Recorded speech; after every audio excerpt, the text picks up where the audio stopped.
Selamat siang pemirsa, sekarang saya berada di Museum Bekasi, yaitu Gedung Juang 45 Kabupaten Bekasi, Jawa Barat.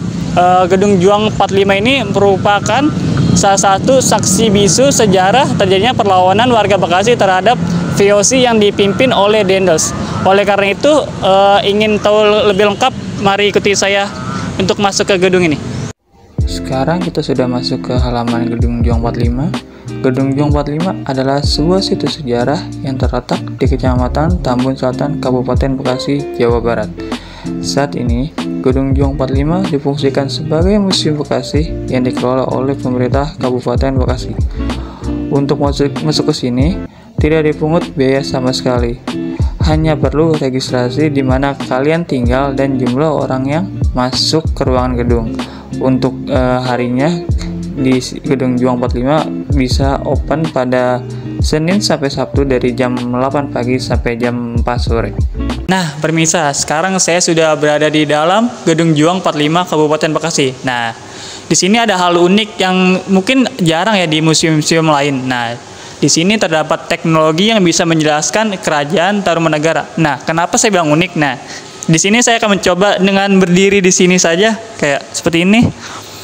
Nah, dia akan menjelaskan tentang naskah cerita Parayangan. Nah, seperti ini. Jadi kita tinggal berdiri saja di sini, dia akan menjelaskan. Nanti ada berapa menitnya dijelaskan. Nah, oke, lanjut. Nah, di tempat saya berdiri ini terdapat penjelasan tentang Bekasi di bawah kekuasaan VOC. Lalu pada gambar ini terdapat kayak penjelasan. Pada penjelasan VOC datang. Nah, di sini terdapat 22 Juni 1596 di mana pemerintahan Cornelius de Houtman, VOC merapat di Pelabuhan Banten membawa misi dagang.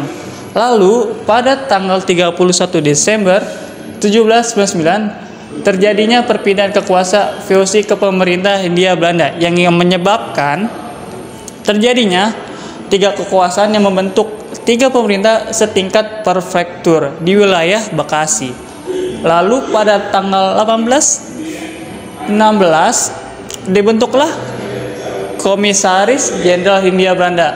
Nah, mereka ini tidak merubah status di Bekasi sebagai tanah partikelir dan hanya memperketat aturan-aturan pengelolaan tanah dan semacamnya. Lalu kita ke bagian selanjutnya.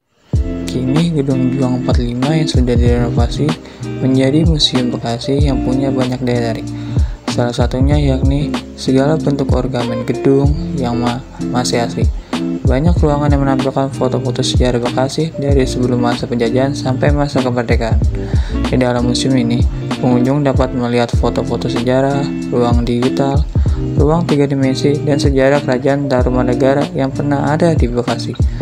Museum ini juga memiliki ornamen gedung yang masih asli dan bernilai seni tinggi. Museum Gedung Juang 45 dapat dikunjungi oleh siapa saja yang ingin mengenal lebih dekat sejarah perjuangan masyarakat Kota Bekasi dan Kabupaten Bekasi.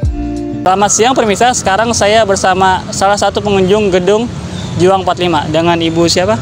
Dewi. Dengan Ibu Dewi. Ibu Dewi, saya ingin bertanya dong Bu, kesan dan pesan Ibu tentang Gedung Juang ini. Ya, pesannya bagus ya untuk pendidikan anak gitu. Banyak banget sejarah yang untuk dipelajari gitu. Untuk ya. Ibu worth it nggak Bu untuk datang sini? Untuk mungkin ibu-ibu yang lain untuk datang sini cocok Ya, apa? sangat untuk anak-anak belajar sejarah kita di Bekasi ini ya harus datang gitu, lebih jelas biar kan. anak-anak sekarang lebih paham tentang kota betul. sendiri ya Bu ya. Oh ya udah Bu, makasih ya Bu. Sudah ini Bu, mohon maaf ganggu. Ya. Nah, mungkin segitu saja pemirsa liputan tentang Gedung Juang Bekasi. Saya Irfan Fauzan pamit undur diri.